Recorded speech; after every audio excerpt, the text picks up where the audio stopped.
আসসালামু আলাইকুম রহমতুল্লাহি ব্রাহ্মণবাড়িয়ার খবর।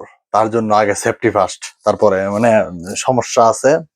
ব্রাহ্মণবাড়িয়ার খবর কইতে গেলে কিন্তু আগে নিরাপত্তা জরুরি। বলা তো যায় না কেরা চাক্কা মারে, আবার যেইভাবে দেখছি যে ডিল মারে, তার জন্য আসলে সেফটি নিলাম। তো দুঃখের বিষয় হলো, ব্রাহ্মণবাড়িয়াতে মায়ের লাশ দেখাকে কেন্দ্র করে ভয়াবহ সংঘর্ষ। গ্রাম মিল্লা নিজেদের মধ্যে লাগতে লাগতে এক পর্যায়ে ইউক্রেন আর রাশিয়ার মতো সংঘর্ষ।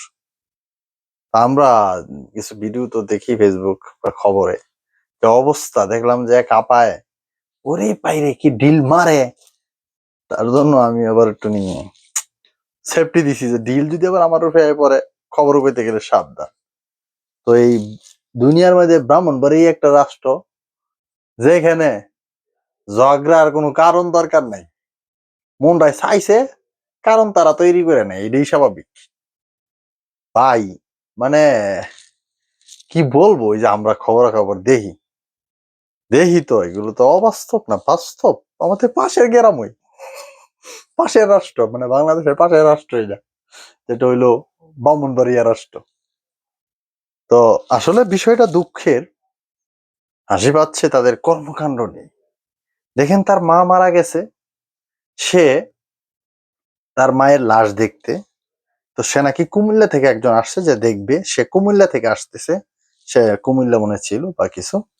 তো যাই হোক, তখন সেটা নিয়ে তাদের মধ্যে দ্বন্দ্ব, ছোটখাটো দ্বন্দ্বে শেষ পর্যন্ত গ্রামের মধ্যে শত শত দুই ভাগ, ইউক্রেন রাশিয়া যেমন দুই রাষ্ট্রে লাগিয়ে গেছে। পরিস্থিতি এমন ভয়াবহ, একজন মারা গেছে, শতাধিক আহত।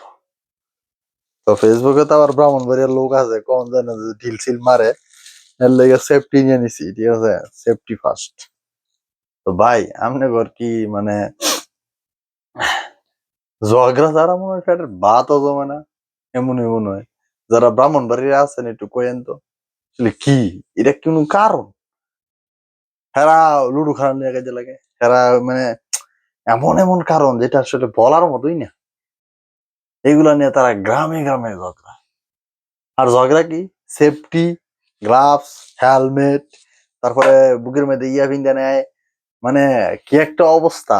ইউক্রেন রাশিয়ার যুদ্ধের মধ্যেও তারা এত সেফটি ব্যবহার করে না, তারা যেভাবে সেফটি নিয়ে যুদ্ধের ময়দানে নামতে পারে। কি একটা অবস্থা। আমরা পাশের দেশ হিসেবে অনেক কিছুই দেখি। তো বেশি আর কিছু বলতে চাই না। আল্লাহ পাক তাদেরকে হেদায়েত দান করুক। যে মৃদু মানুষ নিয়ে এই অবস্থা, একটা আছে তো সম্পত্তি লাগতো, তাইলে একটা আছে এটাও বুঝতাম যে না, মুখ দেখা নিয়ে লাগছে। তো যাই হোক, আজকের জন্য এই পর্যন্ত। বেশি না, আগে বাচ্চা লই দেই আমার কি অবস্থা। কেউ যদি আবার ঢিল মারে, সমস্যা। বেশি কিছু কম যাবো না ব্রাহ্মণবাড়িয়া দেশ নিয়ে।